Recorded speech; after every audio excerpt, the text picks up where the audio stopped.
Yeah. Love songs. So yeah, that actually brings me. And what's the actual time so that we're aware of our? I don't have my phone. Did our person have to go? Oh, you mean just to record for this? Yeah, I'm good till 2. Yeah, but I just want to make sure I'm not. Yeah, I gotta be at work at 3, so therefore I could be up here till 1:50. It don't matter. Okay. I live around the corner. But let's get the timer up though, just in case shit get weird. All right. So what's the question you was about to ask me? Events. Like, what's your I guess your vision or position or ideas, skills? All right, what do you do with events? So right now, I'm an artist, right? That's my first passion. That's what I like to do more than anything else. And I film events. That's getting weird too. Like, filming and performing right, and then going right back to the camera. Yeah. Not having time to really talk to the people. Because I guess that's what I like the most.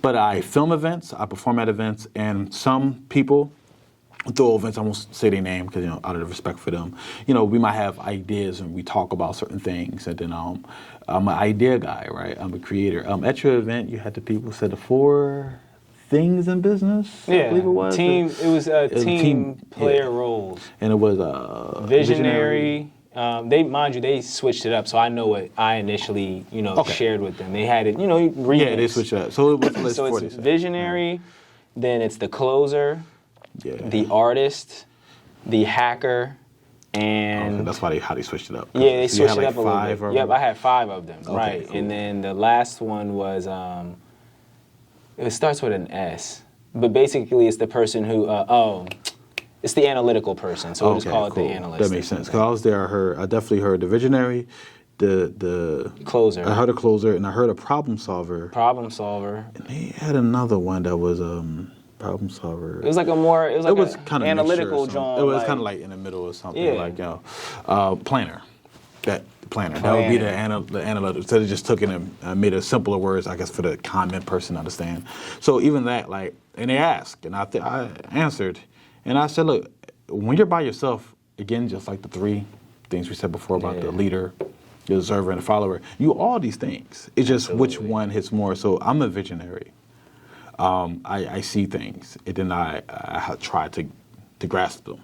So I talk to other creators, what about this? What about that? What about that? Because eventually, I do want to throw my own show, but I don't at the same time. Like, I want to create a space for people that's helping other people create spaces. So it's like, so that's what I want to do. I want to have L1 branded. Like, I want to start, I better not steal this. I want to start making some shows, some web series shows of following certain artists around and giving opportunities to other poets that I feel like I would like to have and everything. And everybody who's in the community, I would like their help, because I need places for these people to perform. Need places to get judges so we can rank them like American Idol, but for poetry. Oh, I love that. So I want to be working on that the end of this year, all to next year. So I'm just trying to create the show. I can see me doing shows, but it'd be like a special event. And definitely with my special family. We are a gifted bunch of people. So shout out to Jayla, Shea, my sister, top level comedian. Shout out to my brother, Mazaku, one of the best in the city. We're eventually going to throw a show all of us together. We're going to get other artists, other poets, other stuff around, and we're going to try to do something special. So we're working. It's just, y'all going to see it. It just takes a while. Because I do wear many hats, like you said. Yeah. I just want to create things. I want to do what I got to do to help create. But it's hard creating. I said it's hard to create other people's visions. Yeah. And I noticed. Yeah, absolutely. That's my job. Yeah. So I noticed. I know. that I don't like that as much. No. And I'm noticing that more this year because I'm filming other people's stuff. And they might be like, hey, can you do it this way? And I'm like, I don't want to do it that way. We had a conversation before. I would have charged you way more. Different if you're going to dictate, I said, look, I can do A, B, and C for you. Let's agree to this price. Let's do that. Well, what if you get somebody else? Right, period. So I do notice I love creating my own brand more. So I would still help my brothers and my sisters because I think we all have to work with each other. But I notice I want to dive more into creating entertainment that's not out there for people. Yeah. Except for helping other people create their entertainment. I absolutely love that. Because the service is, you want it to feel like a give, not a drain. at least this is for myself, I've always wanted to feel like it was a give and not a drain. And I recognize that what I'd like to do is be able to offer what I know can highlight the elements that I see as, you know, good gifts on to people that they've shared with me. So I want to highlight that for other people. And sometimes, like you said, some people know the way that they'd like to be perceived or looked or displayed. It makes sense. You know what I mean? And that might not look the way that I was interested in getting invested to display it. Yeah, so, I wanted to show it this way. I think this is going to do great. Well, I wanted the opposite way. I probably wouldn't agree to this thing. Yeah. But I want to accommodate you at the same time, so you're stuck in this, I guess, want and need situation, you know. So it's just, you gotta just find, like you said, who it works with and how it works. And when you said that you was Kai's brother, I'm just thinking you're like, yo, that's my guy. Like, that's your actual brother. That's my younger brother. I'm the oldest of the family. I'm putting it all together now. Yeah, like you're like 5 people, and then you shout at them family. I'm like, oh, like, and when you said it, I'm like, y'all look similar, but I'm like, oh, we don't black really people. That much alike. Yeah. Like, we have different fathers. So, so I don't know if you met my sister Jayla, Shea. She's a comedian in the city. She's doing well and everything. So we're doing a lot of stuff in the family. So we should just bring it all together. You know. Absolutely, you know? man. So I told them, we talk about doing the shows. You know, we're talking about like how we format it and stuff like that, and how we like make ourselves look give it grander. You know, definitely me filming. You know, I want to film comedy specials. I want to do all that stuff because I know it will help them and it will help me because I'm into that stuff. You know, if you ask me to film something I'm not into. Yeah, it's different. And you mentioned the basketball joint, so that's that's what I want to. And1 Sports. On, is like, we pushing it. So what's the are you big on sports, or is it just like? I love sports. Okay. I love sports. I don't try to dive into them too much. I still think sports is the greatest distraction in the world. Yeah. But at the same time, the greatest metaphor of how life should be ran. Okay. You know, you work in a corporate world, you know, a job. Never not have, fine. really. Okay, so that's like it was like a customer service, like, you know, like we could go with that. Level. We would go with that. So in sports, if you're LeBron James or Michael Jordan, right, the best of their eras, right, people will look at you different. Okay, well, Michael Jordan do, my guy can't do. He just can't be Michael Jordan, right? He could be good, but he can't be Michael Jordan. Yeah. You just can't be LeBron James, right? But in the corporate world, if there's a person who becomes Michael Jordan, that becomes the standard. Yeah. They'd be like, okay, everybody needs to do that now. But we all can't score 45 points. Like, why? Sports showed you that person should be treated accordingly. Right. If you can do something we can't do in sales. He do what he can do. Yeah, you should be like, bro, he's good. We all love him. He's the best salesman here. Why are you looking at everybody else now? I'm like, all right, the new standard is this a month. He the only one who ever hit that mark.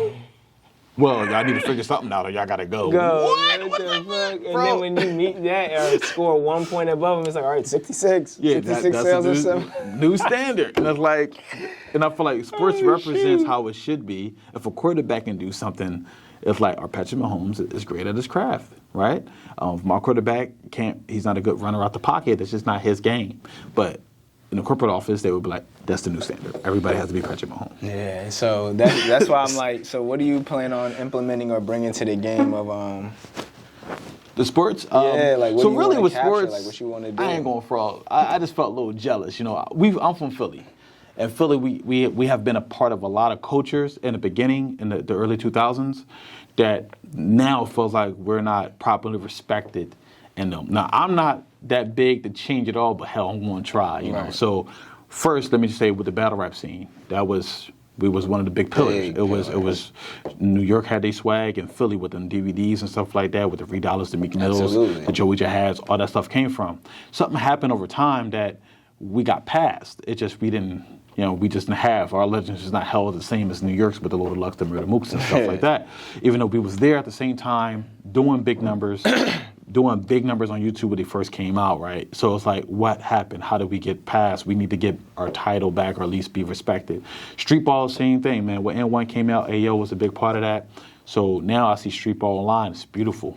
People are making money off their ball. Oh my God. Exactly. And I just noticed Philly, we're not marketed as we should. We should be one of the major places they all want to go to every time. Yeah. And they're just going to the different places. I'm like, what happened to our street ball scene? It's still here. So I just want to just add a little something, and hopefully over the years when I'm getting better with my equipment, better with camera work, I can help a couple guys become street legends. Yeah. You know, let's go to court. Let's see who's the best in the city. Let's do one-on-ones. If y'all want to bet money, cool. I suggest we try to figure out how to make money and put that on the line. Like everybody gets $300, but the winner just gets $400, something like that. But you know, people still like that whole I put 500 up, you put 500 up. You know, I ain't saying, you know, but that's what they like to do. So L1, we did a tournament. The winner was Uptown. Keith won and everything, and he just got challenged by this boy Ferg and everything, who's nice in ball. So we about to set up something. They're going to meet up, go down to the court, one-on-one. He bring his team, probably do a 5-on-5 before the one-on-one.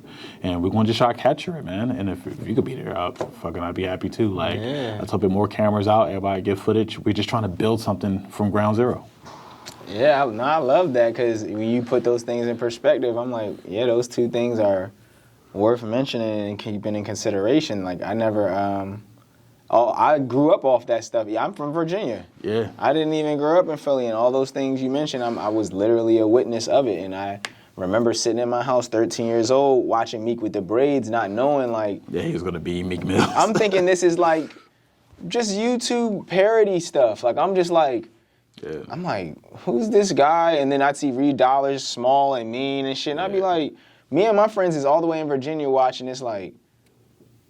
And before that, it was so foreign to us. We didn't understand what that culture was, or people rap outside. Like, we just was like, who are these guys on camera? These bars are crazy, though. But that's all we knew, and we would go right to school. And we would be at school verbatim. We don't even know what we talking about. We don't know what blocks y'all talking about. We don't know none of this stuff. We don't know who these guys are, but you know their lyrics. These lyrics is going crazy. So it's just looking back, and like you said, Streetball. And1 was... Yeah, one. Like, the AAO was a big pillar in Philly. Going to, definitely, but the biggest star at A1 was Hot Sauce. Absolutely. I think Hot Sauce was from Virginia, I'm not sure. But it was like, same thing. So even if, like, let's say Streetball down in Virginia is not as popular. It's like, yo, we had one of the guys that made it on the map. Oh, that's exactly So we how should have you always come down, play We're just used to being overlooked. So I guess that's all that is. It's like, we just accepted it like... And maybe we're weird because we've been overlooked, but still has shine on us. So we're stuck in that weird thing, like, where did our shine go? Yeah. You know, because New York is down the street, but everything New York has, we have the same in culture. Like, y'all have y'all ballers, we have our ballers, y'all rappers, we have our style of rappers, and we both done a lot, but people just keep going to you and not coming to us. I know Jersey feels a certain way too, because they stuck in the middle.